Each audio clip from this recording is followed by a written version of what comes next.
Assalamualaikum warahmatullahi wabarakatuh. Selamat datang dan berjumpa lagi di channel Belajar Matstat yang mengulas terkait matematika, statistika, dan penerapannya. Pada video sebelumnya, kita telah membahas tentang sekilas penyajian data dengan histogram, diagram lingkaran, garis, dan sebagainya, dan juga metode pengumpulan data dalam statistika. Dalam video ini kita akan membahas tentang penyusunan suatu data menjadi tabel distribusi frekuensi yang dilanjutkan ke penyusunan dalam sebuah grafik untuk menyederhanakan karakteristik dari data tersebut secara sekilas. Dan juga kita bisa dengan mudah membaca dari karakteristik dari suatu data tersebut. Pertama-tama kita akan membahas tentang penyajian data. Dalam hal ini adalah tabel distribusi frekuensi, di mana distribusi frekuensi itu kita akan mengelompokkan data ke dalam beberapa kategori yang menunjukkan banyaknya data dalam setiap kategori yang akan kita buat nanti, sehingga nanti setiap data itu tidak dapat dimasukkan ke dalam dua atau lebih kategori. Terdapat beberapa istilah penting dalam distribusi frekuensi. Yang pertama adalah batas kelas, itu merupakan nilai terendah atau tertinggi pada suatu kelas. Untuk batas kelas itu ada beberapa macam jenisnya. Yang pertama ada batas kelas atas atau nilai tertinggi pada suatu kelas, kemudian batas bawah kelas yang merupakan nilai terendah pada suatu kelas. Ada juga nilai tengah dari suatu kelas yang merupakan nilai yang letaknya berada di tengah-tengah kelas. Kemudian dilanjutkan ke tepi kelas, itu merupakan nilai batas antar kelas yang memisahkan antara nilai kelas 1 dengan kelas yang lainnya. Kemudian ada frekuensi kumulatif, yaitu penjumlahan frekuensi pada setiap kelas, baik itu meningkat maupun menurun. Sekarang bagaimana cara kita untuk membuat suatu tabel distribusi frekuensi? Ada beberapa langkah untuk membuat tabel distribusi frekuensi. Yang pertama yaitu kita akan mengumpulkan suatu data yang akan kita buat menjadi tabel distribusi frekuensi. Yang kedua yaitu kita akan mengurutkan data tersebut dari yang terkecil sampai terbesar, atau sebaliknya nanti dari terbesar sampai ke kecil. Kemudian kita akan membuat kategori kelas dengan sejumlah kelas yang dapat ditentukan menggunakan K sama dengan 1 plus 3,322 yang dikalikan dengan log N, di mana K itu adalah jumlah kelas yang akan kita tentukan, kemudian N itu adalah jumlah data. Ada 2K yang lebih besar sama dengan N, itu merepresentasikan bahwa kita akan membuat kelas dengan jumlah terkecil yang mampu terbentuk pada suatu fungsi, yaitu 2 pangkat K yang mendekati N atau jumlah dari data. Setelah kita memperoleh jumlah kelas yang akan kita buat, selanjutnya yaitu adalah kita akan membuat interval kelas yang diperoleh dari nilai tertinggi dikurangi dengan nilai terendah dari data yang kita punya, kemudian dibagikan dengan jumlah kelas yang kita peroleh pada poin nomor 3. Kemudian dilanjutkan ke melakukan perhitungan dan penyusunan dari jumlah frekuensi dari setiap kelasnya.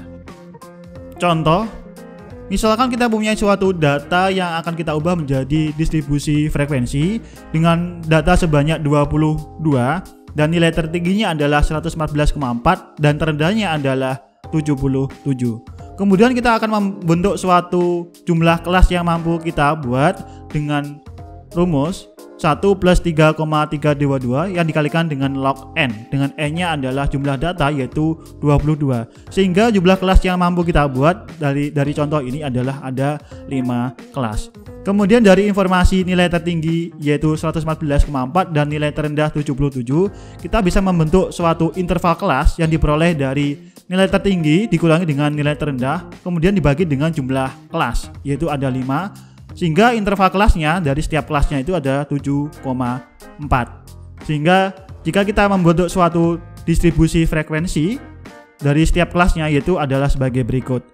Kelas ke-1 dengan interval mulai dari 77 sampai 84,4 itu ada 3 data. Kemudian kelas kedua dari interval 84,5 sampai 91,9 itu ada 4 data. Kemudian kelas ketiga dari data dengan interval 92 sampai 99,4 itu ada 7 data.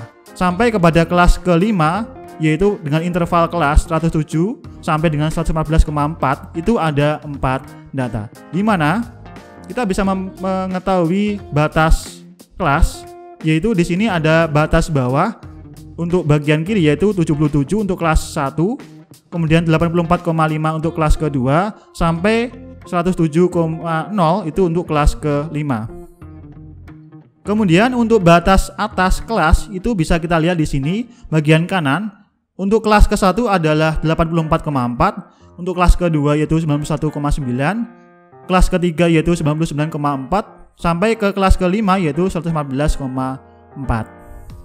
Kita juga bisa menyusun nilai tengah dari tabel distribusi frekuensi ini, di mana nilai tengah itu diperoleh dari batas bawah dan batas atas dari setiap kelasnya yang dijumlahkan kemudian dibagi dengan 2. Contoh di sini pada kelas ke-1 dengan interval 77 sampai 84,4 itu nilai tengahnya adalah 80,7. Itu diperoleh dari batas bawahnya yaitu 77 dan batas atas kelasnya pada kelas ke-1 itu adalah 84,4 kemudian dibagi dengan 2. Untuk yang kelas kedua dengan interval kelasnya yaitu 84,5 sampai 91,9 itu nilai tengahnya adalah 88,2 yang diperoleh dari penjumlahan antara batas bawah kelas dan batas atasnya yaitu 91,9 yang dibagi dengan 2 sehingga diperoleh nilai tengahnya pada kelas kedua yaitu 88,2. Sampai pada kelas ke-5 dengan interval kelasnya yaitu 107,0 sampai 114,4 itu nilai tengahnya adalah 110,7 di mana diperoleh dari penjumlahan antara batas bawah dan batas atasnya yang dibagi dengan 2. Kita lanjut ke nilai tepi kelas, di mana nilai tepi kelas ini merupakan suatu batas antar kelas yang memisahkan nilai antara kelas 1 dengan kelas yang lain. Untuk nilai tepi kelas ini juga ada 2. Yang pertama ada nilai tepi kelas bawah yang diperoleh dari penjumlahan antara batas atas kelas sebelumnya dengan batas bawah kelas sekarang yang dibagi dengan 2. Kemudian ada juga nilai tepi kelas atas yang diperoleh dari penjumlahan antara batas atas kelas sekarang dengan batas bawah kelas setelahnya yang dibagi dengan 2. Dari tabel distribusi frekuensi di atas tadi, kita akan menentukan nilai tepi kelasnya pada setiap kelasnya dengan perhitungan sebagai berikut. Kita mulai pada kelas kedua dengan interval 84,5 sampai 91,9 dengan frekuensi data pada kelas kedua itu ada 4 data. Kemudian untuk nilai tepi kelasnya adalah 84,45 yang diperoleh dari penjumlahan antara batas atas kelas sebelumnya yaitu pada kelas pertama itu batas atasnya adalah 84,4 kemudian dijumlahkan dengan batas bawah kelas sekarang yaitu kelas kedua yaitu 84,5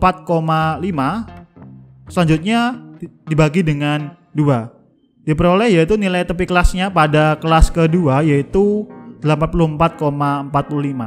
Kemudian pada kelas ketiga itu intervalnya ada 92 sampai 99,4 dengan jumlah frekuensi ada 7 data di pada kelas ketiga. Kemudian untuk nilai tepi kelasnya itu adalah 91,95. Hal ini diperoleh dari batas atas kelas sebelumnya yaitu kelas kedua dengan batas atasnya adalah 91,9 dijumlahkan dengan batas bawah kelas sekarang yaitu ada 92. Ketika menjumlahkan hal tersebut kemudian dibagi dengan 2 diperoleh nilai tepi kelasnya adalah 91,95. Ini untuk nilai tepi kelas bawahnya.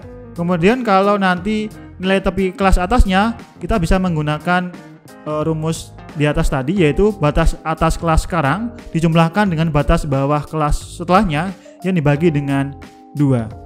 Contoh di sini pada kelas keempat misalkan kita akan mencari nilai tepi kelas atasnya yang diperoleh dari batas atas kelas sekarang yaitu 106,9 dijumlahkan dengan batas bawah kelas setelahnya atau pada kelas kelima itu batas bawahnya adalah 107. Kemudian jika dijumlahkan kemudian dibagi dengan 2 hasilnya adalah 106,95. Jadi pada kelas keempat itu memiliki nilai tepi kelas bawahnya adalah 99,45. Kemudian untuk nilai tepi kelas atasnya adalah 106,95. Distribusi frekuensi relatif. Dalam distribusi frekuensi relatif, kita akan membandingkan antara frekuensi pada setiap kelasnya dengan frekuensi totalnya atau jumlah data. Berdasarkan contoh di atas tadi, kita punya distribusi frekuensi sebagai berikut.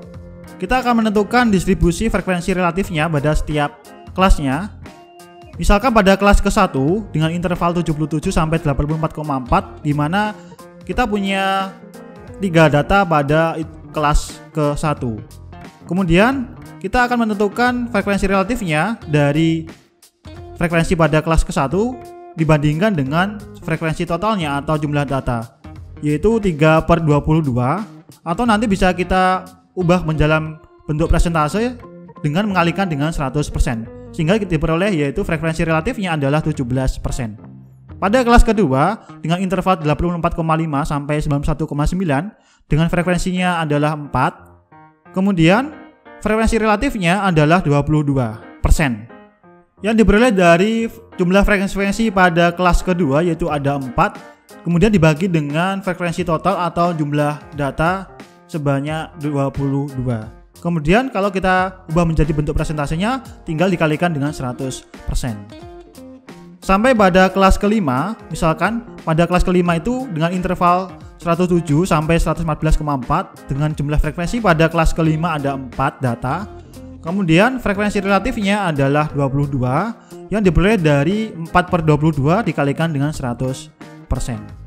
Sehingga selain kita bisa melihat jumlah data dari setiap kelasnya dengan frekuensi, kita juga dapat melihat jumlah data dari setiap kelasnya dalam bentuk persentase.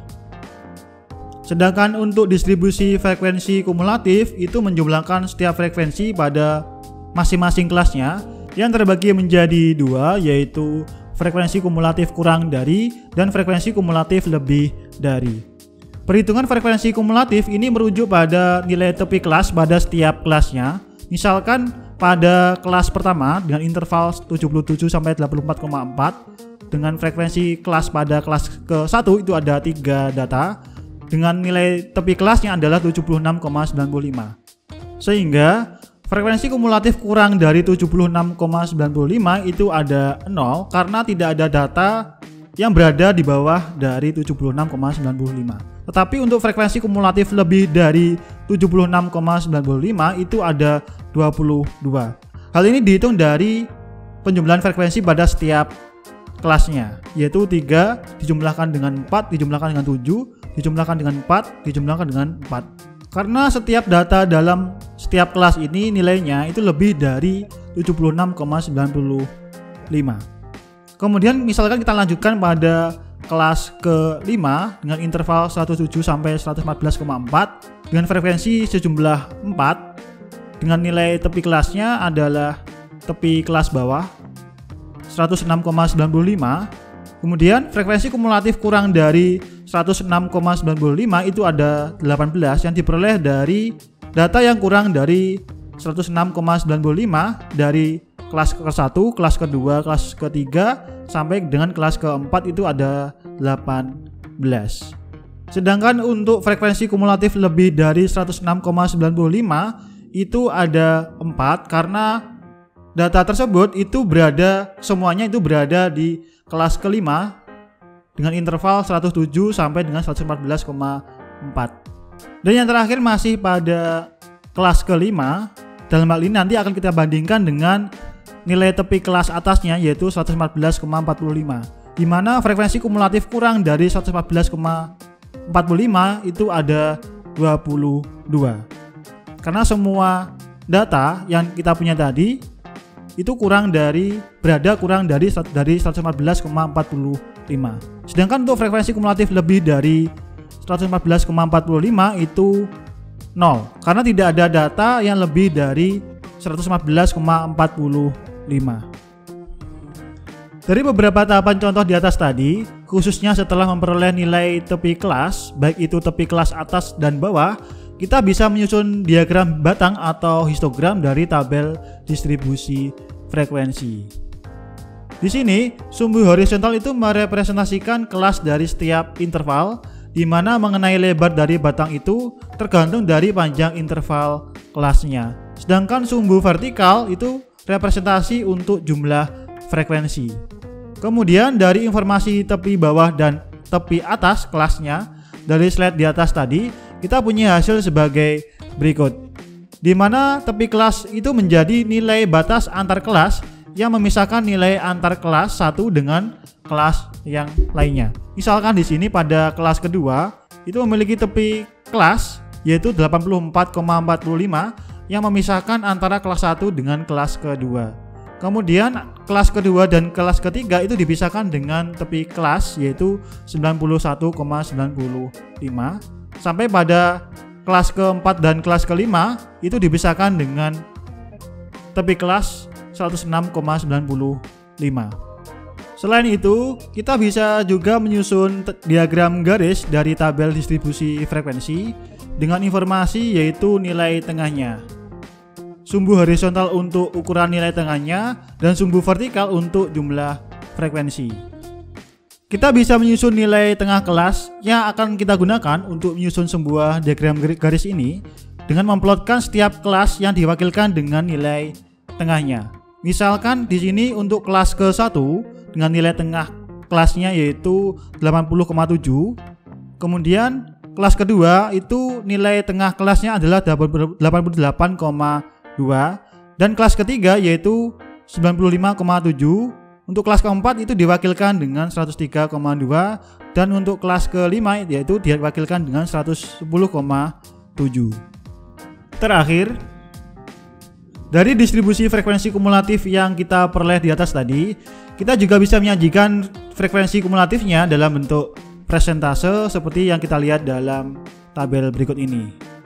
Selanjutnya, dari tabel ini kita akan menyusun diagram garis atau yang nantinya akan sering kita sebut sebagai kurva Ogive. Di sini, sumbu horizontal itu merepresentasikan dari tepi kelas interval, sedangkan untuk sumbu vertikal itu merepresentasikan dari jumlah frekuensi kumulatifnya. Indeks warna merah untuk frekuensi kumulatif lebih dari, dan hijau untuk frekuensi kumulatif kurang dari.